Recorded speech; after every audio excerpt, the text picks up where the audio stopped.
একটি শিয়ালের দুটি ছানা ছিল। শিয়ালটি ছানা দুটোকে অনেক ভালোবাসতো। সে ভাবতো তার ছানা দুটো যতদিন বড় না হচ্ছে ততদিন তাকে চোখে চোখে রাখতে হবে, কারণ ছানা দুটো এখনো তাদের নিজেকে রক্ষা করতে পারে না। তাই সে তাদের ছানাকে ঘর থেকে বের হতে বারণ করত। আহা, আমার ছানা দুটো, তোমরা কখনোই কিন্তু আমার অনুমতি ছাড়া বের হবে না। তোমরা এখনো অনেক ছোট।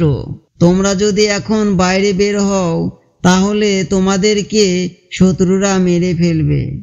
আমার লক্ষ্মী ছানা, আমি এখন তোমাদের জন্য খাবার আনতে যাব। তোমরা কিন্তু এই বাসা থেকে বের হবে না। আমার কথা মনে রেখো, আমার লক্ষ্মী ছোনা। ঠিক আছে বাবা, তুমি যাও, আমরা দু বোন লক্ষ্মীর মতো থাকবো। এই কথা বলতেই শিয়াল তাদের দুটি ছানাকে রেখে বাহিরে গেল শিকার আনতে। দেখেছিস কালা, বাবা এখনো আমাদের ছোট ভাবে। বাবা ভাবে যে আমরা এখনো তার ছোট্ট মেয়েরা, কিন্তু এদিকে আমরা যে অনেক বড় হয়ে গেছি বাবা সেটা জানেই না। ঠিক বলেছিস ধলা, চল আমরা এবার যাই, বাইরে শিকার ধরা শিখি। এইভাবে আমরা যখন শিকার ধরে নিয়ে বাড়িতে আসবো তখন দেখবি বাবা ঠিক বুঝতে পারবে যে আমরা বড় হয়ে গেছি। এই কথা বলার সঙ্গে সঙ্গে তারা দুজনেই গুহা থেকে বাইরে বের হয়ে এলো। তারা দুজনেই আস্তে আস্তে রওনা হলো শিকারের উদ্দেশ্যে। তারা পথ হাঁটতে হাঁটতে হঠাৎ সামনে একটি ছাগল দেখতে পেল।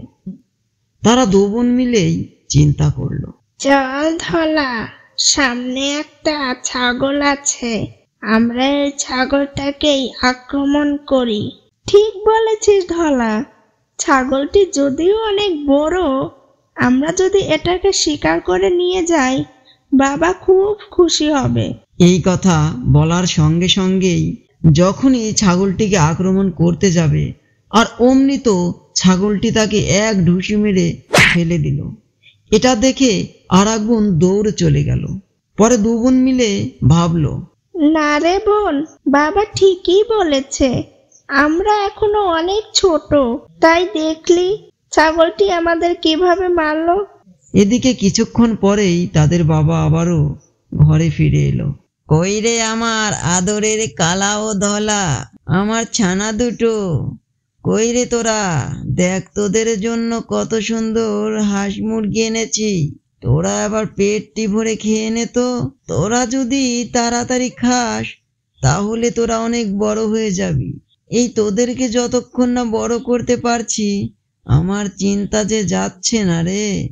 তোরা তাড়াতাড়ি খেয়ে নে।